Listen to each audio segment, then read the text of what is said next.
Apple hasn't made me genuinely excited about a Pro upgrade in 2 years. The iPhone 18 Pro changes that.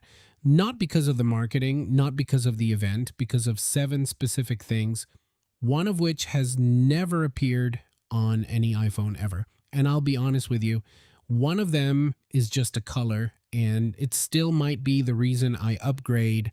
There's also something happening with pricing this year that most people aren't fully tracking yet. We'll get to it. But it's the kind of thing that changes whether September even makes sense for you.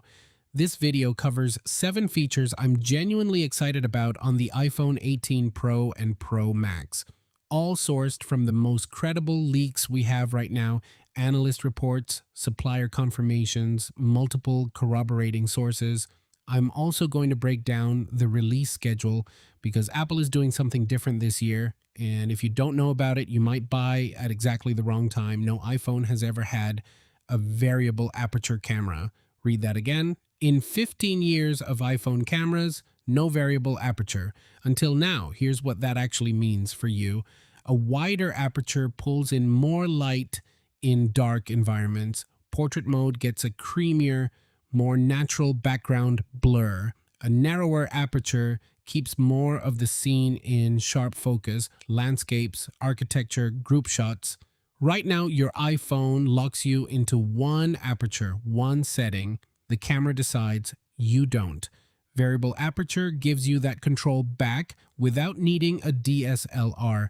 Now, important caveat. Current leaks point to this being Pro Max exclusive, at least initially. Multiple sources, including analyst Jeff Pugh, have corroborated it. Supplier names have leaked. Sunny Optical, Luxshare ICT as the actuator manufacturers. This one's not rumor, this one has receipts. The A20 Pro is built on TSMC's 2 nanometer process. And before you roll your eyes at the annual chip announcement, this one is actually worth paying attention to. Leak estimates put performance gains at around 18% faster than the A19 Pro. Power efficiency up roughly 30%. But the more interesting detail is the packaging. Apple is reportedly using something called UMCM, a wide memory on chip module. Processor and memory sitting side by side instead of stacked.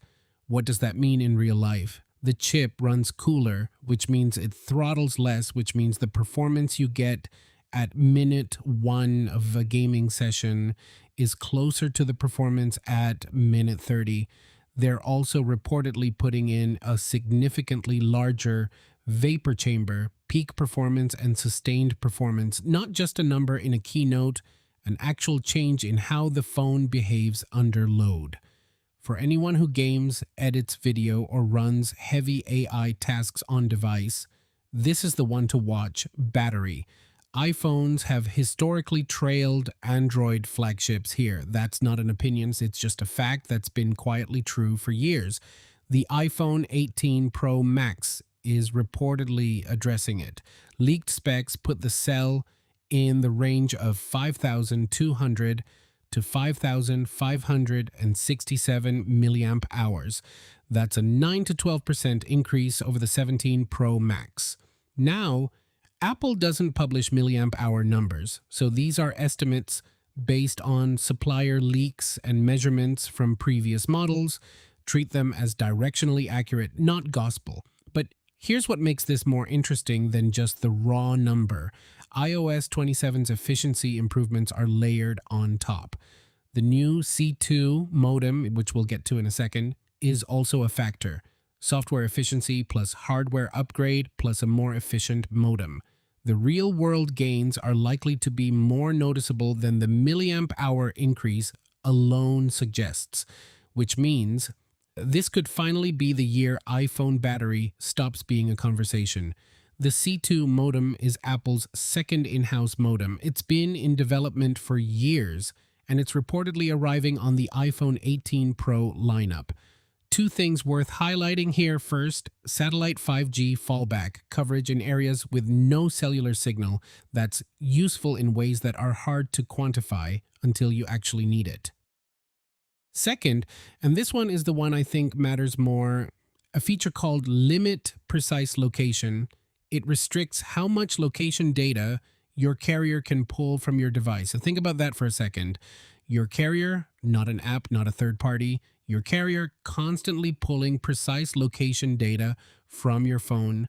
This feature limits that. It doesn't make headlines. It doesn't show up in a keynote graphic, but it's the kind of privacy upgrade that actually changes something meaningful in the background of your daily life. Combined with the N2 wireless chip also coming to this lineup, airdrop reliability, hotspot speeds, Wi Fi performance, all reportedly getting a genuine upgrade. Connectivity as a whole, not just one thing. Current Pro iPhones have LTPO displays. LTPO Plus goes a step further. Per pixel current regulation. In plain language, and the screen can adapt to exactly what's on it at any given moment and draw less power in the process. It's not a feature you'll see in a demo. It's a feature you'll feel at 9 in the evening when your battery is at 60% instead of 40. On top of that, a new M16 panel material, greater color accuracy, improved luminous efficiency. Samsung Display and LG Display are both reportedly supplying panels for the lineup. None of these are flashy. None of these are going to be in the first 30 seconds of the keynote, but they compound. Better display, better efficiency, longer battery, they all feed the same outcome. Apple announced Siri AI at BeautyC 2026. The iPhone 18 Pro ships with it out of the box via iOS 27. And look, I've been waiting for this for a long time.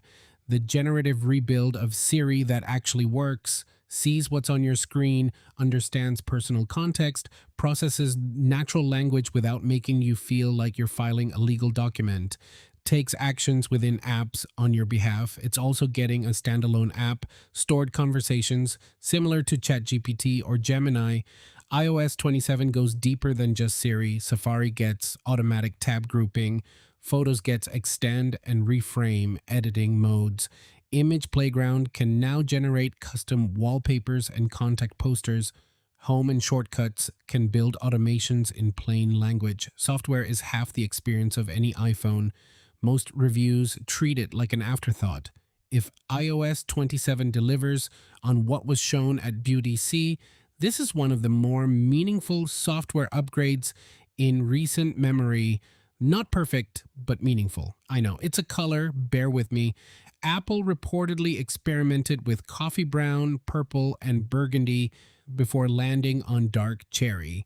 And based on everything that's leaked, it was the right call. Multiple sources describe it as purplish red, deep, rich, closer to burgundy than anything Apple has put on a Pro iPhone before. The leaker fixed focus Dibucus Digital confirmed the darker of two circulating interpretations is the correct one.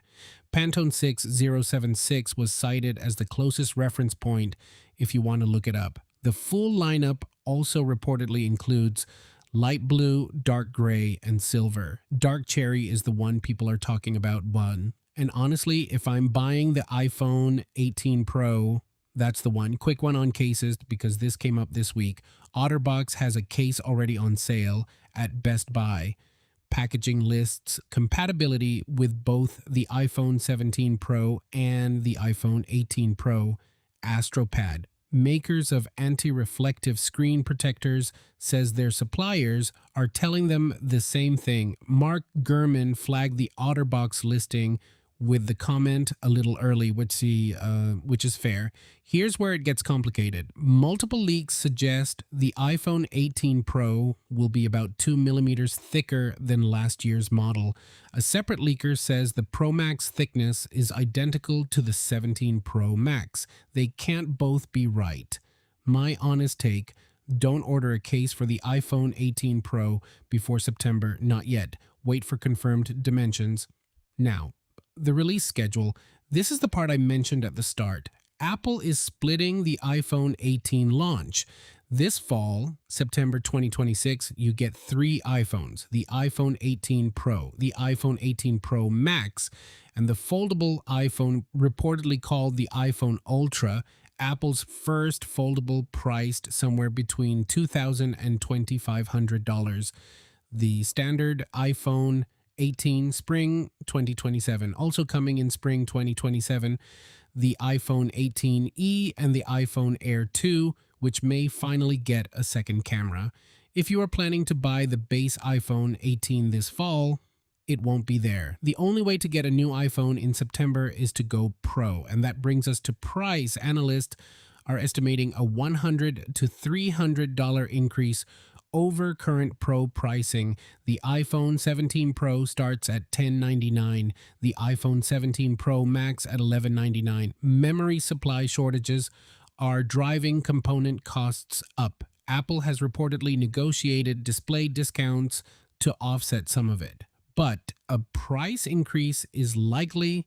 The question isn't whether it's going up. The question is how much. So here's where I land. The iPhone 18 Pro is shaping up to be the most substantive Pro upgrade in at least 2 cycles. Variable aperture, if it's real and it delivers, is a genuine first. The A20 Pro's sustained performance improvements matter more than the peak numbers. The battery situation is finally being addressed seriously. And iOS 27, if it performs the way it was demonstrated, makes this a platform upgrade more than just a hardware one. But the price is going up. The standard iPhone 18 won't be available until spring, and some of the best features, including variable aperture, may be Pro Max exclusive at launch. So who should buy this? If you're on an iPhone 15 Pro or older, the upgrade math is solid. If you're on an iPhone 17 Pro, I'd wait to see the final pricing before committing. If you were planning on the base iPhone 18, you're waiting until spring, whether you plan to or not. One last thing, I said at the start there was something about this lineup I hadn't fully processed until recently. Apple splitting the launch isn't just a supply decision, it's a strategy. The only iPhones available in September are the most expensive ones. Whether that changes anything for you, that's worth thinking about. Drop your take in the comments. Genuinely curious where people are landing on the pricing question, because I haven't fully made up my mind either.